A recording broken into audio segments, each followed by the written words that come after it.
Welcome to Jersey's Best Podcast, your weekly deep dive into everything that makes New Jersey spectacular, bizarre, beautiful, sometimes annoying, but always the best. My name is Jeremy Schneider. I'm a food and culture reporter for NJ.com and the Star-Ledger, and I'm also your host.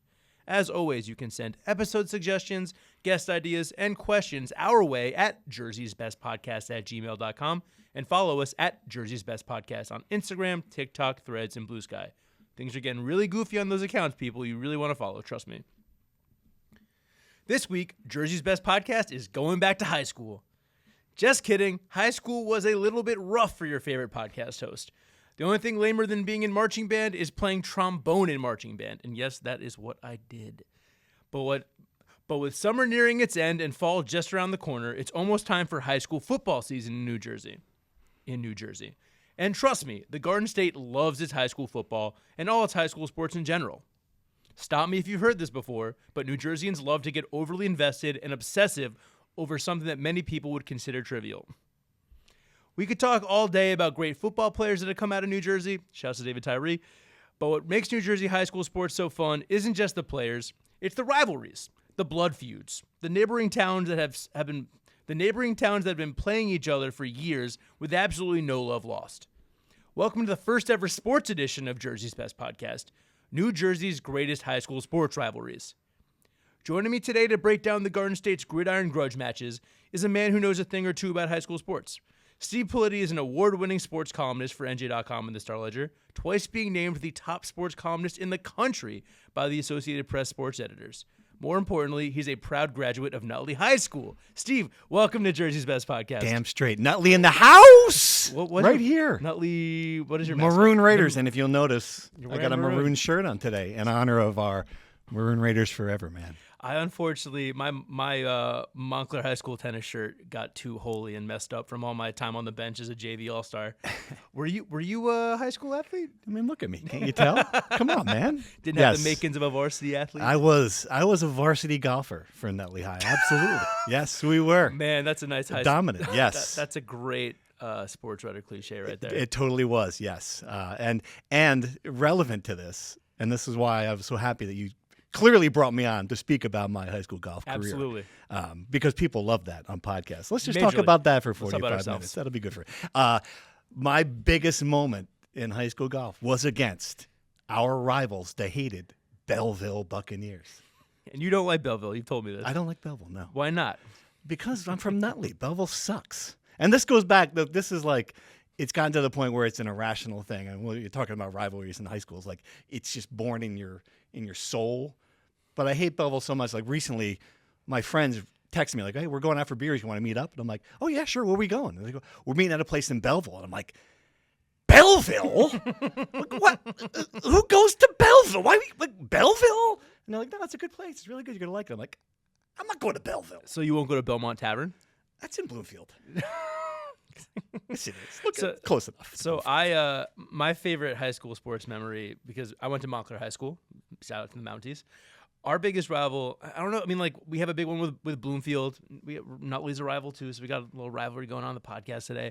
But Montclair High School used to play Montclair Kimberly Academy, and that is so much fun because crosstown rivals, and you have the public-private dynamic there. It's essentially everyone in Montclair who couldn't get into Montclair Kimberly against Montclair Kimberly. That's what that is right there. I don't know living in Montclair now. I don't know if we got we have a Montclair native and a current Montclair resident. It's $55,000 a year to go to Montclair Kimberly Academy now. So think of it that way. At least you're saving money for your family by not being a good enough student. I don't even think my parents tried to send me there. They were like, no chance. But the crazy thing about the Montclair MKA rivalry, the sport that mattered most was hockey. And of course, and the MKA MHS hockey game was so crazy, so raucous, so rowdy that they moved it to the middle of the week in the afternoon because the amount of underage drinking and other extracurricular activities that were happening in the stands alone were insane. The chants that we were saying, they were yelling at Clary Anderson Arena, were obscene. Did you have your trombone? I didn't. They wouldn't let me do that. But I did. I actually covered. I covered one of the games for BaristaNet. Shouts to BaristaNet before I was writing for NJ.com. But I mean, this really taps into the rivalry of it all. Why these rivalries matter and why we get so pent up. We hated them even though they were living in the same town as us. They're your neighbors, and you just can't stand everything they stand for in those games. It's great. It's what makes it special and makes it fun. And I think it's unique in New Jersey because, like, I'm sure there are good rivalries in like Montana, but if you got to get on a bus and drive 45 minutes to go to that game, it's just not the same as, like, in New Jersey. These towns just, you don't even know where the borders are. You'd be like walking down a sidewalk, and all of a sudden you've gone from one town to another. And then we don't talk about the ones that are, it's like Montclair, Kimberly in the same town. How many great rivalries in New Jersey are just that? Like, two schools in the same town. When you're in the same town, it hits different. And I mean, I grew up in Montclair on the border of Glen Ridge. And it's funny because I grew up hating Glen Ridge too. And I then in my time as a sports reporter for NJ.com, I talked to a bunch of Glen Ridge parents, and they were so nice. No, Glen Ridge sucks. You can hate Glen Ridge. Everyone hates Glen Ridge. That's all right. You talk about not knowing where the borders are. You could drive through Glen Ridge in a heartbeat. With those little lantern lights and come on, Glen Ridge. I'm just gonna shit on every team in Essex County before this is over. This is Steve Politi just taking shots at everyone in Essex County. I've got a list of scores to settle against Essex County. I got schools. a lot of. Oh my goodness. Mostly just Belleville, though. Yeah, I think that's so funny. Montclair, I really hated MKA. I know we were supposed to hate Bloomfield, but you beat Bloomfield. You can't hate them. You always beat them. That's the thing. Definitely. Like, we played Montclair, and Montclair always beat us. So I was like, all right, whatever. It's not a rivalry. It doesn't really count. So what makes a good rivalry? Like, what are the? I mean, for me, obviously proximity is a major factor because you're. I mean, it's. And Jersey is so dense that the towns are right on top of each other. Right. So, I mean, I feel like it makes the rivalries even more heated. Yeah, I think that's the first one. That's the obvious one. And like we said, it's not just, it's the in-town things that think about all, like, Middletown North versus Middletown South, Tom's River North versus Tom River, Cherry Hill East and West, Wayne Hills, Wayne Valley. These are like, you played Little League with these kids, and now you're against them in high school. Like that to me, I think that's something unique that you don't get in other states. At least I don't. I mean, I think that's a real Jersey thing, and it's passed down from generation to generation. I mean, you get to these schools, likely that your parents or your brother or someone in your family went to the schools too. So you inherit this hatred. Yeah, you don't even know why you hate them, but you do because right. because your parents did and your grandparents did, or it's just that age, being in high school, you're young, you're looking for something to get excited about. So you're just kind of like, hell yeah, I'm gonna be fired. Yeah, I'm gonna go to this. The number of people that were at the MKA MHS hockey games that didn't know a damn thing about hockey, right? All of them, but it didn't matter because it's what we're all doing and we're having fun. And then another component of this, I think, you have the private public thing, and this really rang true to me. I mean, we're talking about football today, but we'll talk about all the sports. In basketball, I covered Union County high school basketball for years. So much fun. And when Linden High School with Phil Colicchio would play St. Patrick's and Roselle Catholic, and just the hatred, because you have these teams that are actually local. We could put the air quotes there, but more local. Yeah, more local. Then I mean, when you have private versus public, then I mean, I remember when we would chant it at MK, you pay for school, pay for school, and that's that public-private thing is just a whole other level. Right. Yeah, and I think that's also because there's this sense that these schools are taking your kids. Like, that's always been a big thing. Like, coming in and stealing kids from a town or from a team or plucking them off a roster. That's changed in such a way now that because there's so much player movement in high schools, just like there is in college. But back when we were coming up, that was like a big deal. Like, public versus private was the biggest issue. And I think that there's a lot of hatred between Linden and St. Pat's was a good example. Roselle Catholic, a good example. I mean, I know you covered it, but there is no rivalry better than St. Pat's, St. Anthony during the day. I like those games. There was a game they played one year when they were number 1 and number 2 in the country, not in the state.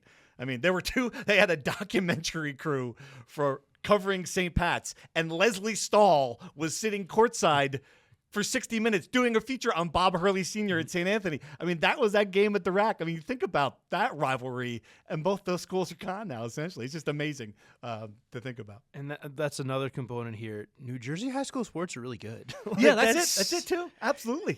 And we'll talk about this later, that these rivalries transcend just teams being good, because some of the best rivalries are teams that aren't very good, but been playing for 100 years, right. So people care.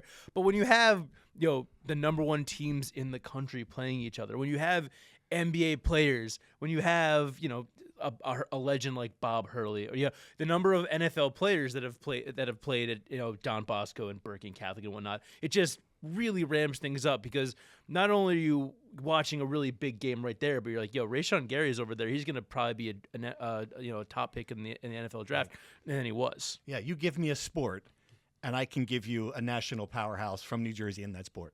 Like, is that true in other states? Maybe Ohio can say the same thing. I don't know. But I know it's true here. Like wrestling, you want to say, all right, you can give anything. Del Barton hockey, you can give lacrosse. You can go through every one of them. We got the best cross-country program in the state, right? CBA. Like, we own that sport. I mean, everything.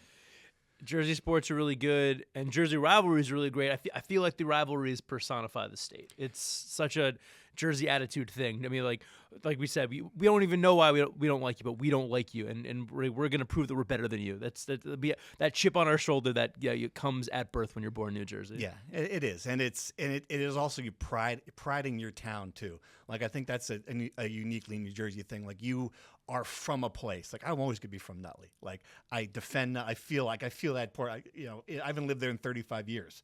It's irrational. You moved to a rival town. I moved to a rival town. It is irrational. I'm a 52-year-old man. It is playing out nuts that I still hate Belleville, but I still hate Belleville. I don't know why. Like, I still do. Like, it's baked in. And you know what, Belleville? Well, I got you. Look at the camera. 1990, right? You were undefeated in that match. Upper Montclair Country Club. Who won it? I won it. I won it for Nutley. And you know what? I've got the clip to prove it, Jeremy. You know why? Because I wrote the story for the Nutley Sun too. That's I quoted myself. I quoted myself in the story. Oh my That's gosh. how you know it's true. Oh my gosh. Was that a conflict of interest? I didn't know what a conflict of interest was. A little bit. That's kind of like 16. when Peter Parker takes pictures of Spider-Man. Exactly. Oh my goodness. I was 16. I didn't have any ethics. Come on. I got to cover I wrote about Montclair High School had a pep rally for Super Bowl 42 because David Tyree, Montclair Mounties legend, we didn't even know he was going to have the best play in Super Bowl history later in that weekend. But we were up at we had this pep rally at like 6 a.m. for Good Morning America, and I wrote a story about it from in my marching band uniform for Barista. That I think really good. God, I forgot how much I love high school sports rivalries, and I mean I really got a taste of it as a high school sports reporter covering high school football here, and one of the if you're talking rivalries, you got to talk Thanksgiving football, of course, which is something of a dying breed with the way schedules have changed, with the way the playoffs have changed, but there's still a lot of teams playing, and I really didn't get it as a typical sports writer. All I wanted to do was get my story and get out of there. I wanted to cover the game as close as possible to my house in Montclair because I wanted to get to Thanksgiving. But you get there and you realize, my God, people these Thanksgiving games, in associated with one of the biggest holidays in the American calendar, and it's not just.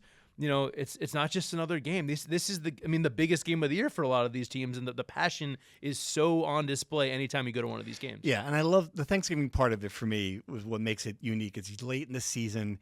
It feels like football, and it's like baked into what you do. Everyone's home. I think that's part of it too. Like I remember going to the Nutley Belleville game, which of course was Thanksgiving, when I was in college, and you'd see all your friends there, and it became a social event. It's like a homecoming thing. Yeah. It's baked in. And I do hate the fact that transition, that tradition, you're losing that. And like one of we'll get to the list of our top 10 rivalries. One of those games is moving from Thanksgiving to week 0, which I think is completely different. Yeah, it's just a completely different thing. Exactly. You're still in the summer. It's before Labor Day. It's not high school football yet. You're not thinking about it the same way as you think about it late in the year. I mean, that's when the Cowboys and the Lions play. Like, that's Thanksgiving is a football day.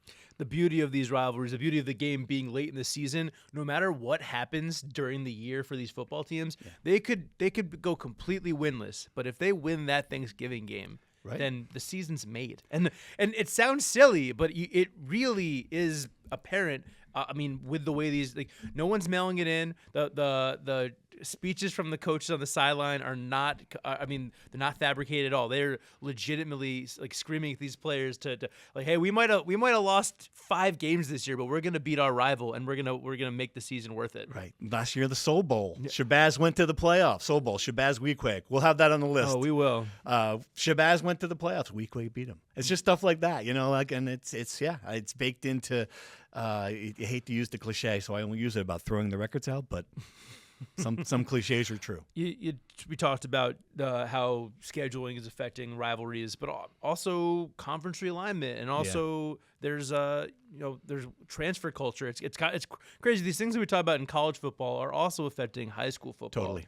Well, how is that a factor in the situation? I mean, I think in a lot of ways, I do wonder about like what the current generation of athletes feel the same way about these games as the one 10 years before and the 10 years before that, just because of the player movement and also because of club teams. Like, there are a lot of sports where the top athlete, the star of like the boys soccer team, that's his second team. Like, he plays for like PDA or some club team, which is more important in his mind. Does he care about beating the one town over as much as he does about whatever's on the other schedule? Like, there's a lot of stuff going on in high school sports that is taking it away from communities and making it more of a national thing, more of a corporate thing. It's just the way it is. I mean, same way with college. Think of college sports last year. Rutgers and Seton Hall played in basketball. Like, I don't think there were more than 2 players on that team that had played in the game the year before. This is just the way it's going to be at that level. Everything that happens at the college eventually comes down to the high school level. I think we're seeing that. There's plenty of times I covered high school basketball where there was a player who had played on both sides of a rivalry, right, like in Union County. And look, I'm all for whether it's high school, college, whatever, player agency, like empowerment, doing your thing, being in the right place. But it does. I can't imagine. I mean, like, and when I covered high school sports, I would see these kids that were leaving teams and stuff. Yeah, it's like I can't imagine changing high schools. Like, and it's not just once. Like, some of them 3 or 4 times every year they play for a different team. It felt like free agency, and I get, look, you got to put yourself in the right position to succeed. If you're going from I think I think it was Rayshawn Gary started at Scotch Plains Fanwood, right? I think, yeah. And it's like, if you're going from a small school to a powerhouse to make yourself an NFL player, okay, I get it, but it's a bummer, and it takes away from the rivalries. Another thing I think takes away from rivalries, or maybe adds to it. I don't know. You tell me. The parents. Oh yeah, we're ruining everything. The parents are clearly we've lost our mind in different levels of that. Yeah, and I don't know. I think the fact that the parents of today's generation are so involved is bad. We could have another entire podcast on this.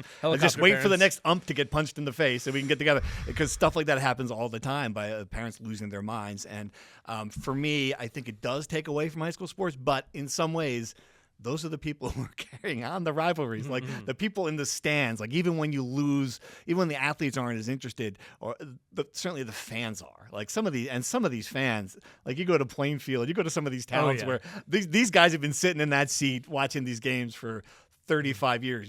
They don't care that the kids on the team have changed sides. It's all about the jersey for them, about the school, about the town, and I think that's where the rivalry will survive.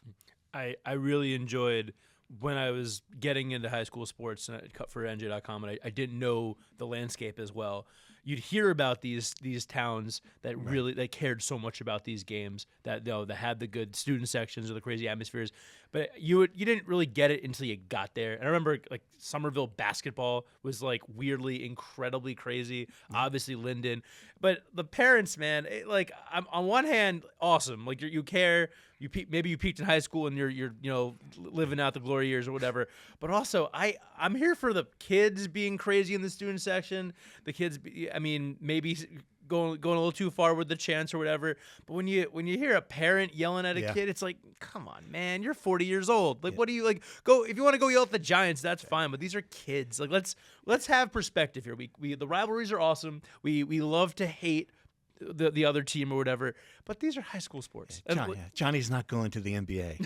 Really, Probably that's like not. the best. That's Probably the thing. not. You gotta, he's not getting that scholarship to North Carolina. Just move on. I once got heckled by Montclair parents. Fittingly, I was covering a girls lacrosse game. I think it might have been Montclair Glen Ridge at Woodman Field, and I mean, you get so used to it when you're covering this sport. The crazy things from parents that you hate their kid and you hate their team, and this is a little inside baseball, but they were yelling, "You hate Montclair! You hate Montclair!" And I just turned them up. I'm from Montclair. I graduated. I was in those stands with the marching band. I graduated from this school. I don't hate Montclair. Y'all hadn't played anybody until this moment, so sorry. You know, on a personal note, I have to say your career has gone downhill since then. You were covering. Now you're eating food and doing a podcast. You were on the sidelines of these special high school games. Look, what happened to you? I by don't the way? know. I really, Man, I honestly miss the. I miss high school sports. Like, I mean, I love doing this podcast. It's a lot of fun. But there is something very, very special, especially this time of year. The weather's getting a little crisper. You hear the marching band. You hear you smell the hot dogs and the burgers and stuff. And you know, it's obviously the Giants and Jets are cool. Rutgers is cool. Blah blah blah. But high school sports just hits a little bit different, especially in New Jersey. 100%, no question. So I think that means it's time, Steve. It's time for us to break down the 10 best rivalries in New Jersey high school football, counting down from 10 to 1. Steve, are you ready? I am ready. Let's do it. Number 10, Manasquan versus Wall, one of the biggest shore rivalries. They've only been meeting on Thanksgiving for the past 25 years or so, but it's incredibly fierce. Manasquan beat Wall last year 13-7 when Matt Antonucci had the game-winning touchdown. I just had to include that name. That's a good Wall. Yeah, that's a good Jersey Shore name right there. Yeah. No, what's good about this rivalry is that it proves that if you think it's one-sided, it's going to be one-sided forever. It's not, because now it's flipping. Manasquan is becoming the shore power in a lot of sports. Where Wall once was, Wall's got to pick it up, man. It's a lot of fun to when we're doing research for this podcast. There's so the history. I mean, obviously this one not as much history. Wall went on a run in the late 2010s to take the lead in this series, but it's been evenly split. Other than that, there's only 4 miles between these two schools, and I mean the way, obviously with some powerhouses or whatever, but there's ebbs and flows, and it's cool to see when one team takes over a rivalry or whatever. And you know, I think there's something about the shore. Yes, I didn't cover that much shore sports in my day. I was mostly North Jersey, but those fans are crazy. Yeah. The rivalries are deep, and it's always cool to see. I mean, there's some very old rivalries on this list, but to see we had to have some shore representation, and we had to have a newer rivalry on the list. Matt Stanmeyer, the excellent high school sports enterprise reporter, just did a nice story on Manasquan fans and the players after they win, how they jump into the ocean after they win in March, after they win the tournament champion, which both teams did. Not tournament champion, well, they won the state tournament last year. Both basketball teams are powerhouses now. That's absolutely nuts. I would not jump in. That's I don't miss that component of high school sports. Number 9, we're taking it to East Orange.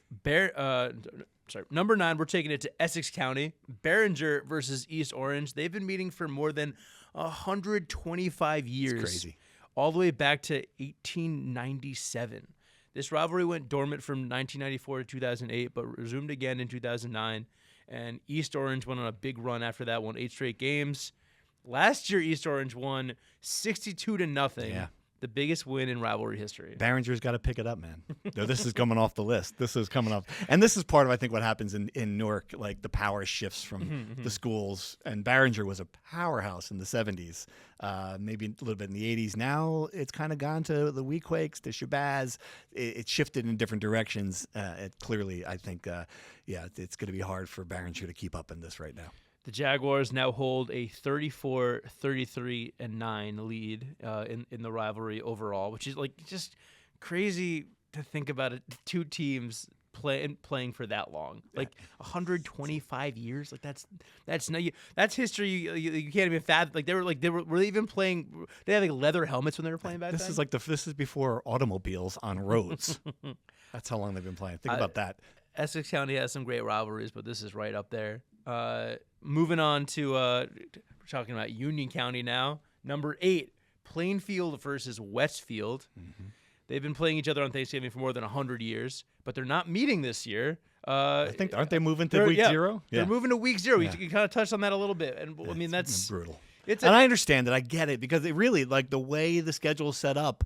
These rivalry games are hard to keep, and if you're the athletic director, you're juggling tradition versus what's best for your team now. That said, I'm always tradition is going to be what's closer to my heart than worrying about PowerPoints, worrying about playoff position, all that stuff. I hate to see that. Well, so I mean, for the uninitiated, why exactly is this happening? I mean, I just think late in the year the schedule gets tougher. You've got to position games. You've got the state playoffs to think about. I mean, I think there's just a lot. So some teams you end up playing like a game on Saturday, a game on, then the game on Thursday, and then you've got the playoffs right after that. And I think that's part of the consideration. Mm-hmm. Plainfield defeated Westfield last year 14-9. It was the first win in the series since 2011. I was reading about that game and really good lead. This rivalry dates back to the McKinley administration. They've been playing since 1899. Westfield leads the all-time series 66-46-7. It is the third longest Thanksgiving Day matchup in New Jersey right now. I was going to make a joke about not ending well for the McKinley administration, but it's probably too soon. Too soon. Too soon. Oh, my goodness. 1890. Sorry about that. Jeez. Getting political up here. I can't bring up presidents, especially if something bad happened. Number 7, Patterson Kennedy versus Patterson Eastside. This is a fun one because last year was the 100th anniversary of the rivalry. Eastside celebrated by beating Patterson Kennedy 28-20. The Ghosts. The Ghosts. It's a great nickname. Truly one of the best. This is a little bit thing I was reading up about this. This was a story this summer by Darren Cooper in the Bergen Record that they are thinking about merging those two. Like the people want to merge those two teams and create like a Patterson superpower team because the number, while they're both Group 5 schools, football numbers are way down. Like participation in that sport's gone down. The best players, obviously, for years have been shipped to the Bergen County Powers. So there's some talk. I don't know if it's going to happen, but that'd be fascinating. That you've seen that happen a little bit around the state, right? Yeah. I mean, was there once a school down the shore? Was it the Jackson High School? Jacksons have merged. Totally, but this would not just be merging the schools; it would just merging the teams. For football, yeah. That'd be wild. It'd be wild. Yeah. The Patterson Eastside Ghosts have now won 6 in a row in the series, lead it 49-44-7 after 100 minutes. I also love how many ties there have been in these series. I mean, I guess you play long enough, and it's high school football. Ties do happen. Kennedy still owns the longest winning streak in the series at 10. They won every single matchup of the 1970s. Yeah, I guess Eastside was as bad as the Giants were in the 70s. That's what I'm learning here. I didn't know that. Good to know. But we talked about this a little bit earlier. Anytime you're having a intercity rivalry, it just hits completely different. Absolutely, those two schools are again right there in each other's neighborhoods. I mean, it's as important as anything can be in Patterson, other than the basketball game between the two schools. Oh yeah. Number 6, I'm gonna call this the James Cratch Bowl, even though James, man, when I was covering high school sports, James Cratch talked this game up like crazy, and you can laugh at it. North Hunterdon versus Voorhees, number 6. It's the milk can game. Milk can. This rivalry was born in 1975 when Voorhees High School opened. It was populated by 6 of North Hunterdon's 12 districts. Longtime Hunterdon County Democrat and Hunterdon Review sports writer Lowell M. Snare, and then district superintendent. He was then the district superintendent, decided a trophy was in order, and they settled on a golden milk can in tribute to Hunterdon County's history of farming. I'm a sucker for a good trophy. I just read they just repainted the milk can, and that's funny because I saw a picture, and I wish they hadn't because I saw a picture of the original, and it looked like some of them are like really well calligraphied, like one win, and then another one's like Sharpie, and it was like you couldn't take your time to write it right on the milk can. Come on, man, your handwriting's you're on the milk can. We don't have good penmanship on the milk can. I'm glad I never had to write in the milk can. My penmanship is terrible. But yeah, anytime you have a trophy, it's. I mean, the same thing in college. Oh, all those college, like Minnesota plays Wisconsin. And you're like, oh, this game doesn't mean anything. But then they're bringing out some. I don't even know what it is, like a hammer or a pig or something on a plaque. There's so many good ones. Milk can's awesome, and also it just personifies North Hunterdon versus Voorhees. This is not I mean, that's not powerhouse football. That's Right. not. These are not towns. Community football. Yeah. Yeah, absolutely. And it means the world out there in farm. I mean, I'd say you're being being cliche by calling it farm country. But hey, they got the milk can for a about reason. to say we didn't come up with the milk can. Right? that was Lowell M. Snare came up. Lowell with M. Snare, what a name that is, man. James Cratch came up with the milk I mean, can. frankly, at this point, let James Cratch be the commissioner of New Jersey high school football or high school sports. Last year was the 49th anniversary of the game. We're coming up on the 50th anniversary, and North Hunterdon won 56-21. But now we're at the second half of the list now, and we got some. What I love about this list, doing the research, and you, I mean, I came up with this, but Steve co-signed, and we got some really small. I mean, some smaller schools, some schools outside of the powerhouses. Number 5, Haddonfield versus West Deptford. This one I didn't. This is funny. This one I didn't know, but Bill Evans, our great South Jersey sports writer, has declared it the best football rivalry in South Jersey. That is good enough for me. They were in the Colonial Conference Liberty Division, and now they're in the West Jersey Football League Colonial Division. Very happy to see a rivalry continuing amidst conference realignment. These are two South Jersey Group 2 powerhouses. They met in the playoffs 5 of 6 years from 2009 to 2014, with West Deptford or Haddonfield winning every title from 2010 to 2014 in this group. They play a lot of close games. I think most recently they played in 2023, and Haddonfield dominated 35-0. Right. Yeah. It's and Haddonfield's a really good sports town too. I mean, I remember Brian Zubak. Did he play for Haddonfield back in the day in basketball? Yeah, played for Duke, right? Duke, exactly. We both aren't. I'll come up with. Oh man, but yeah, Zubak. That's so funny. Yeah, they've had some really good success across the board for a small town. 1 second. I just lost something. I want to make sure we're good. I think Bobby just dropped off. We will cut this out. Did we lose you? Maybe later. Let me. Oh, maybe he just had to drop off. I'm just gonna.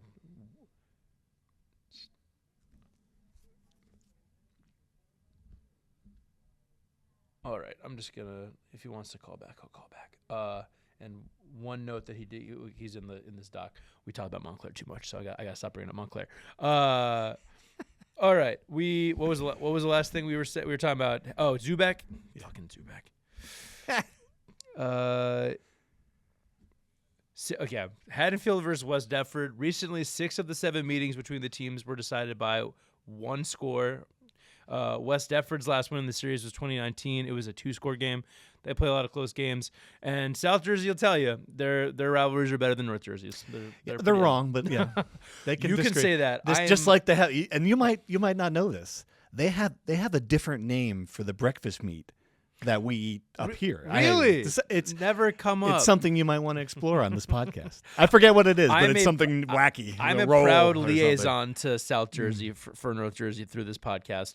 So if we're going to keep talking about South Jersey, let's bring up number 4, Millville versus Vineland, one of the oldest rivalries in New Jersey high school football.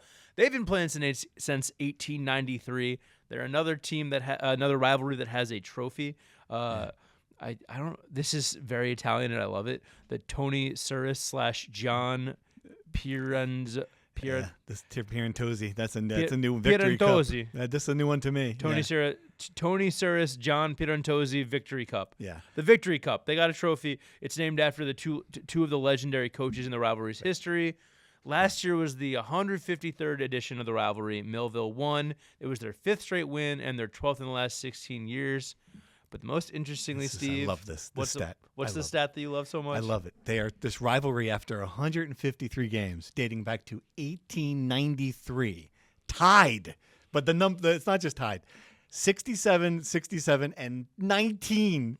How many of those games were 0-0? Oh, and you could tell. Running clock. Right? Running clock back in the day. How did that happen? I love the idea that this game would be so important. And I would, if it is, please, someone call me and tell me that this year Mike Trout himself, the Millville star baseball player, will be sitting there. We got to break that tie. He'll be sitting there in like the stands, like, watching this game going, this is it. This is for all the marbles. And then never play it again? No, you got to. Yeah, but they're never. They would take the Suarez Pierantozzi Victory Cup and just never come back to Vineland. It'd be over. the Victory Cup that I cannot pronounce. I mean, Throwing it out look, there. they're never not going to play this game, Millville versus Vineland. And this year's a big one. Break that tie. Number 3 is my personal favorite rivalry in New Jersey high school football. It's the Soul Bowl, baby. The Soul Bowl. Shabazz versus Weequahic, 2 Newark rivals who play on Thanksgiving.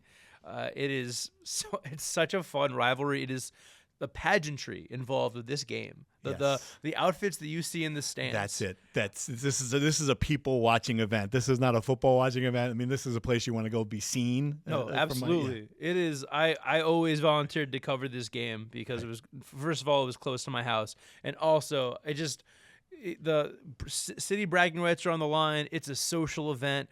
I just remember, and we would talk about this when I started covering high school sports, and I didn't know about it, and then I had my first taste, and you're in the press box, and the bands are going crazy, and you're hearing the fans go Weequahic, get money, not Central, they funny, and the bands, that's another part of it, like Battle of the Bands. Yes, this is another. Yeah, it's just the whole. This is more than football. These are 2 communities, proud communities. I mean, Weequahic High. It goes back for generations. Newark South Side before it was Shabazz. I mean, this is a play. This is This is an event. The history is bigger than the game. This game, absolutely. The history is deep. It means a lot to the city.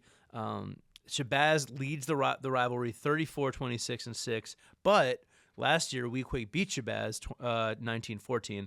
It's another one. It's a cliche. You throw out the records because anything could happen. It's the bragging rights, the rivalry of it all.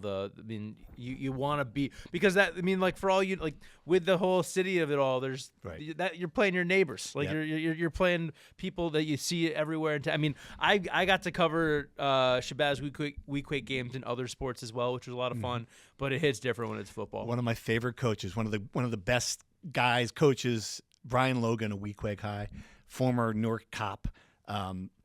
He just bleeds orange. He's just built this thing into something the school community can be proud of.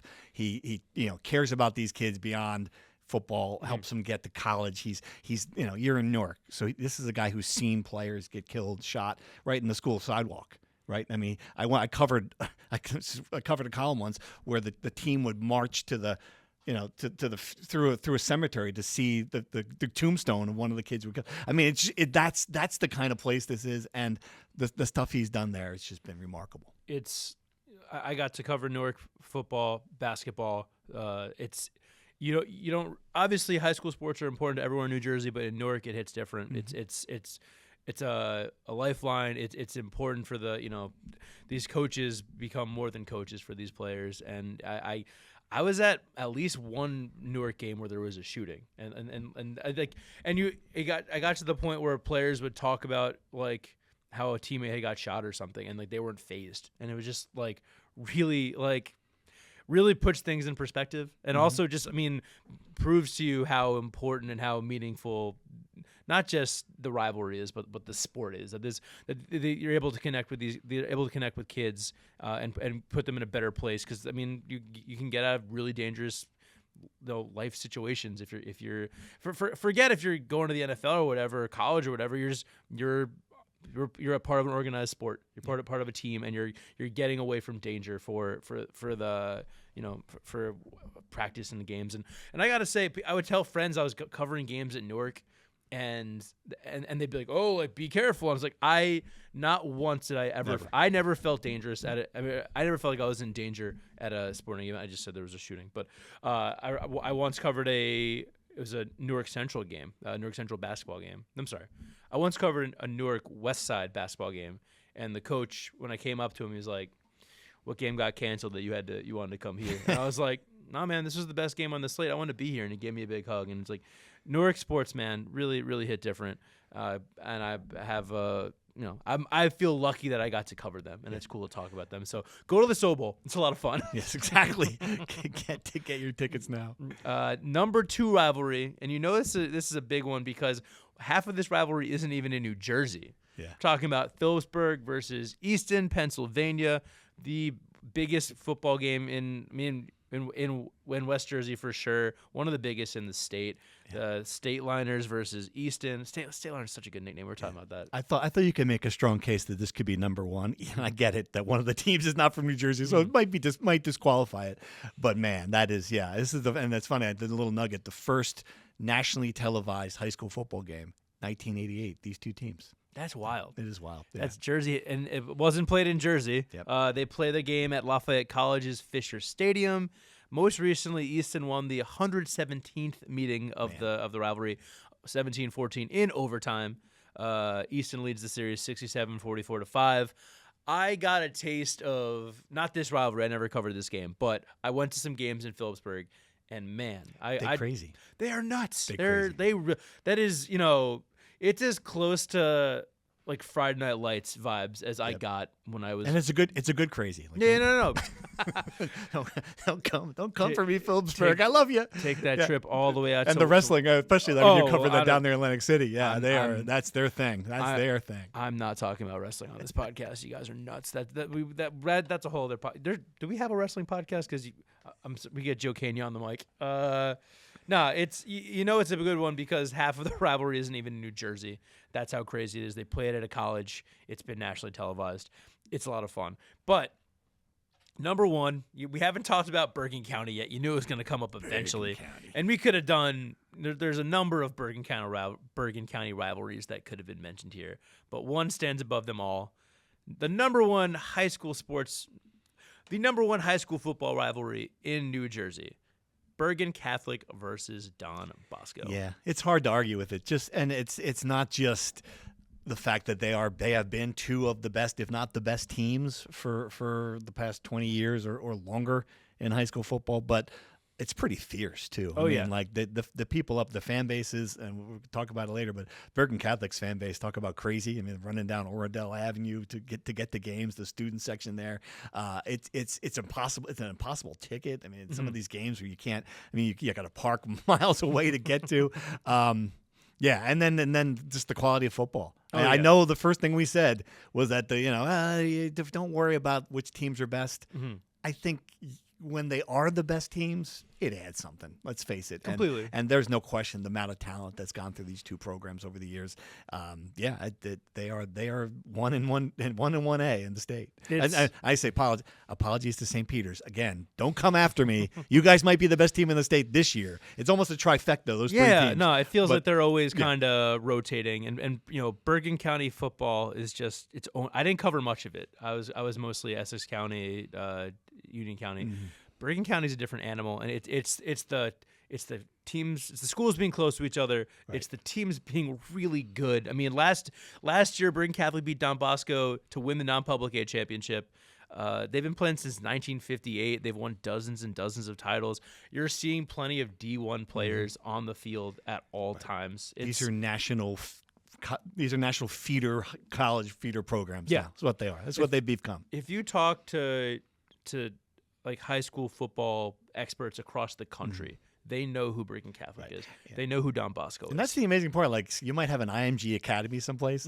Think about, you have these two, like, they're both, like, I'm sure Kinder Kermack Road, I'm just guessing, because it seems like the times I've been to Bergen County, Kinder Kermack Road goes to all 87 Bergen County towns. But they are that close to each other. They're both doing the same thing, on a national level. I mean, that's hard. It's one thing to have one of them in some of these states. It's like, what do they put in the water in there? But it's not the water, it's the recruiting. No, but it's like you don't just do this by recruiting. You have good coaching, and you have and even if it wasn't for how good the teams are, these teams hate each other. Right.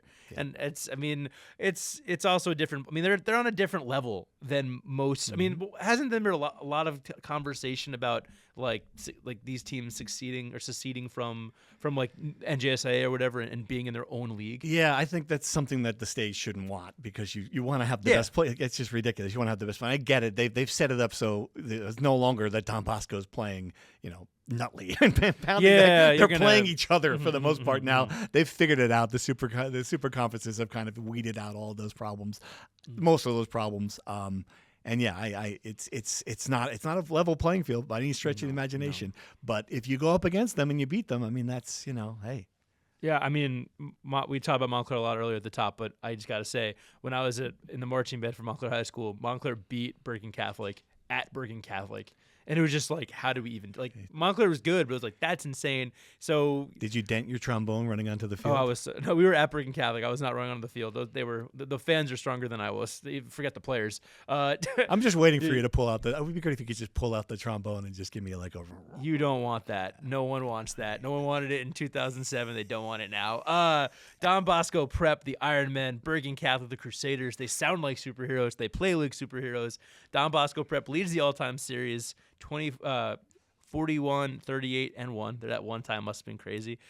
And yeah, I mean, there's a lot of great rivalries in New Jersey, and the best part is everyone's rivalry is the best rivalry. But yes, people are not going to agree with this list, and nor should you. No, they shouldn't. But this was a lot of fun, Steve. Thank you so much for coming in. Before we let you go, you got to complete the Garden State Gauntlet Rivalry Edition. Let's do it. You ready? Yes, I am. All right, rapid fire. Let's go. What's your favorite place to watch a high school football game? I think there are two that stand out. Union City has the rooftop game, and then Ocean City, like it's right there on the beach. I mean, so it's hard to argue with that. What is the most memorable high school football game you've ever covered? Well, go back to 1989, Jeremy, when Nutley played Belleville and carved them up on Thanksgiving Day. And I wrote for the Nutley Center like 4,000 words about this game. Like a lot of paragraphs began, and on second down. I didn't know, but yeah, that stands out in my mind because I was part of it. I was still in school. So, what is the most underrated rivalry in New Jersey sports, high school sports? Underrated is a tough one. Overlooked. Overlooked. Yeah. I mean, I think the one that stands out now, I love the Linden-Elizabeth basketball rivalry because Phil Colicchio has changed. He changed size in that one. His name was on the court. They took it off the court. I think they may have put it back on the court. I mean, there's some crazy, like it's just, I just love stuff like that and they're right there next to each other. Linden, so prideful in this program. They've got that little gym, which might be the best place to watch high school basketball that I've seen. It is. And on the other side, Elizabeth's got the Dunn Center, which is 4,000 seats. I just think that's a really fun one. Would you say that's the most New Jersey high school sports rivalry too? I mean, Linden-Elizabeth feels real Jersey, prideful. Yeah. I mean, this is a good place to put the Soul Bowl because that's like inner city. There's some that are just the city games too fall into that. That's the great thing about the state. Like you can't possibly come up with one example to describe what high school football is in this state because it's just from top to bottom, it's so different. What's a New Jersey high school sport that gets overlooked in general? I mean, we talk a lot about football, basketball, we got baseball, lacrosse. But I mean, I would go with track and field. I mean, Sydney McLaughlin alone's got me to 3 continents covering her. Like I think that's a pretty good one. How about girls soccer? I mean, think of all the stars that we've produced, like some of the greatest, Carly Lloyd, some of the greatest, Christy Rampone, some of the greatest players in soccer history have come through New Jersey. Northern Highlands IHA might be the best. Well, it's one of the best rivalries I've ever covered in girls soccer. They were nuts. Steve, you and I went to rival high schools. We also went to rival colleges, UNC and Maryland. Oh man, that's tough. Which rivalry do you care about more? I guess we know now. I mean, yeah, I don't know. I think I still. As a North Carolina graduate and fan, there are a couple of games a year against Duke that I get. I mean, that's just that's just kind of defined. It doesn't matter who's on the team.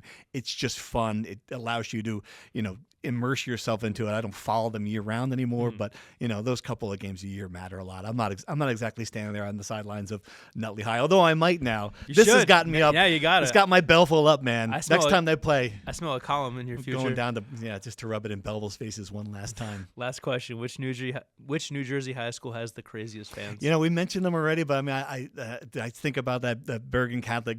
Like running down the street, like a scene from Gladiator. They're crazy. I mean, Phillipsburg's another good example. Yeah. Anybody who goes to Atlantic City in big numbers for the wrestling to me stand out because I mean that whole event is 12 levels of crazy. Plainfield, I could go on a million of them. Linden again, like there's so many up here that. Just love this stuff, man. It keeps us employed. I love them. Linden basketball fans were the only fans that made me feel unsafe as a sports reporter. Really? Oh yeah. If I didn't have them ranked high enough, they knew me by name. They wouldn't save me a seat, and then Phil Colicchio would yell at me with the chewing tobacco flying everywhere in the post game. But that's what makes high school sports awesome. Steve, Thank you so much for joining us. Where can people follow you, read you, et cetera, et cetera? Well, first, listen to the Rutgers Rant. That season's about to start. Ho-ho. Competing podcast No, here. no. Podcast Same plug. network. Same network. Same network. Podcast plug. Steve Politi on Twitter, X, whatever they call it. NJ.com. You know where to find me there. We're in the same place, man. Steve, this was awesome. Thank you to our audio producer, James Shapiro, our video producer, Dwayne Uzaro, and our executive producer, Bobby Olivier. Thank you to Schmutzadells for our theme song. If you have questions, episode ideas, guest suggestions, anything like that, please email us at jerseysbestpodcast@gmail.com. Like, subscribe, leave us a review wherever you get your podcasts. We're everywhere. Please leave us those reviews. And please consider subscribing to NJ.com. There's a link in the episode notes. New Jersey needs high quality journalism, and journalists need you. Let me read that again. And please consider subscribing to NJ.com. There's a link in our episode notes. New Jersey needs high quality journalism, and our journalists need you. Tune in again next week for the latest episode of Jersey's Best Podcast. And remember, Jersey forever.